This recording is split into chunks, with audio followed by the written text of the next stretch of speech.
Good afternoon, Path to Warren podcast. This is Matt Warren. This is episode 323.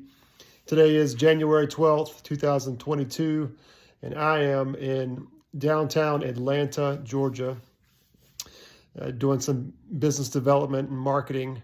It's been an interesting trip already. COVID has been happening now for at least 2 years, and there's this Omicron strand that's happening right now.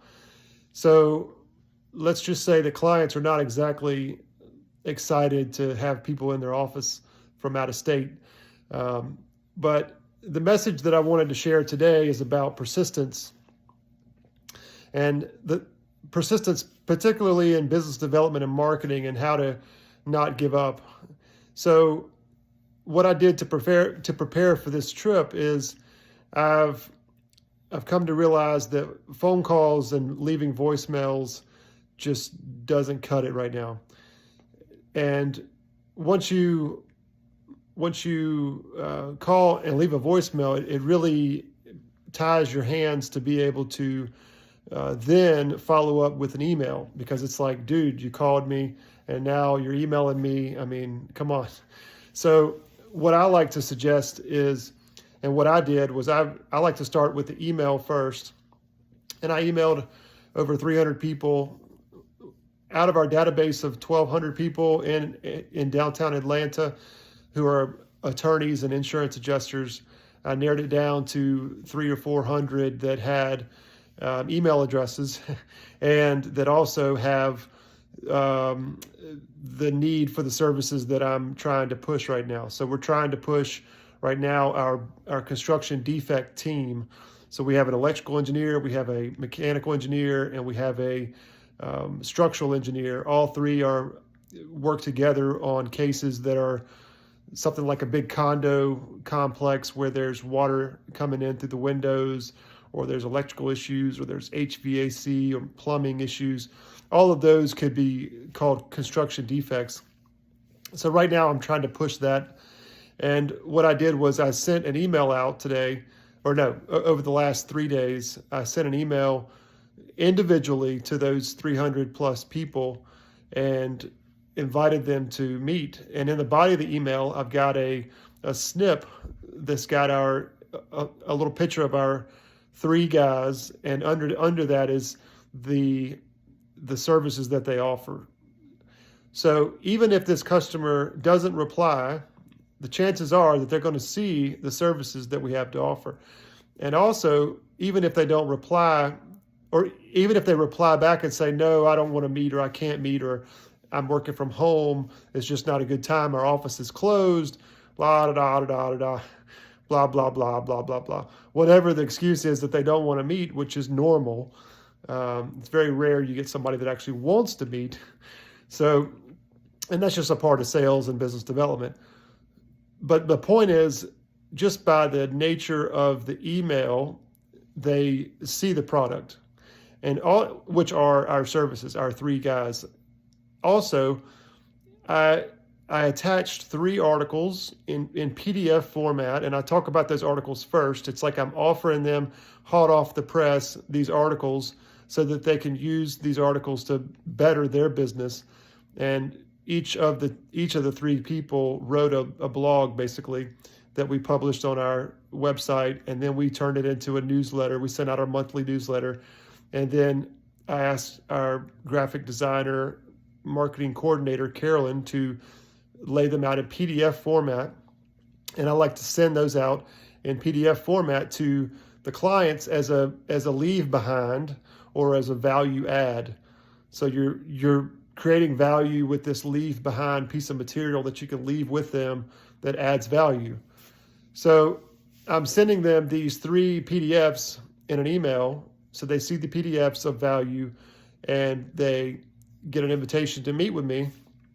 And several of them said, and I mean several as in like, I probably had 24, 24 reply back to me. All of them said that they can't meet right now.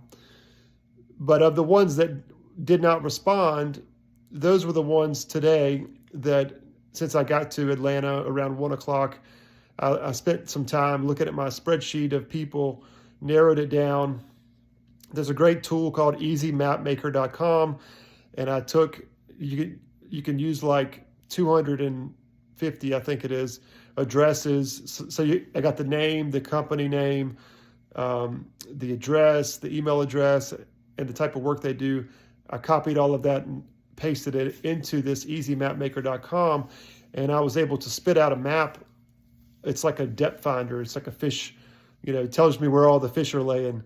And I figured out where my hotel was, and I said, okay, this law office, this law office, this law office. I'm going to go to these three right here. And then I look back at the spreadsheet, and I picked those three because they're close to the hotel.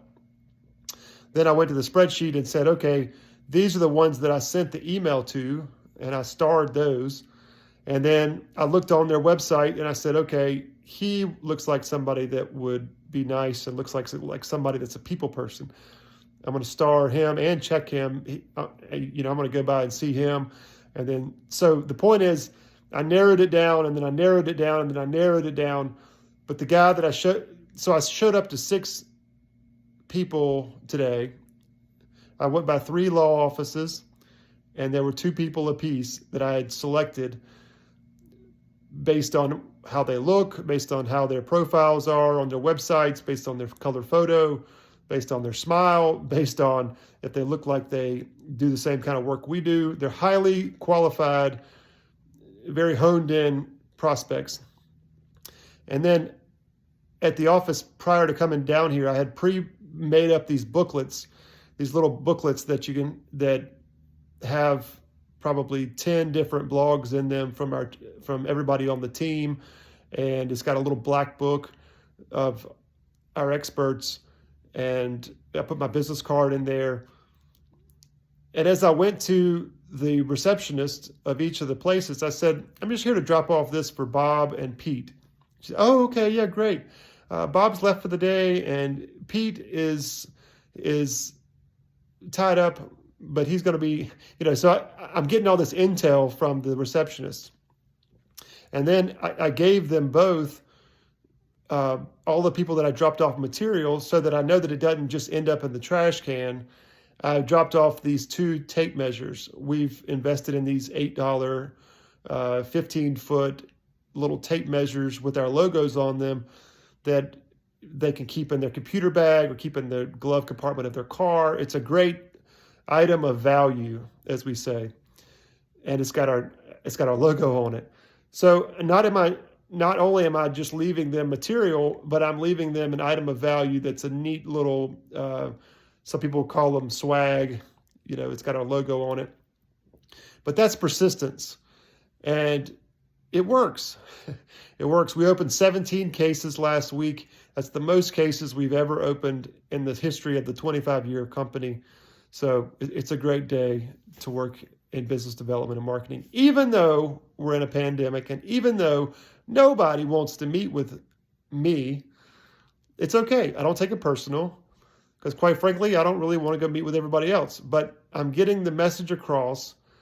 I'm providing them items of value. I'm giving them content. I'm doing things that they're going to be like, oh, next time I'll reach out to them and want to meet with them, in 3 months from now or so. They're going to remember this is a guy that stopped by, and if I don't reply, he's going to stop by anyway. I might as well reply to him and say, yes, I can meet, or no, I can't. So it was a great business day, great business development day. Hope you have a wonderful rest of your afternoon. And remember, as Mama always says, make your contribution. Thanks for letting me share.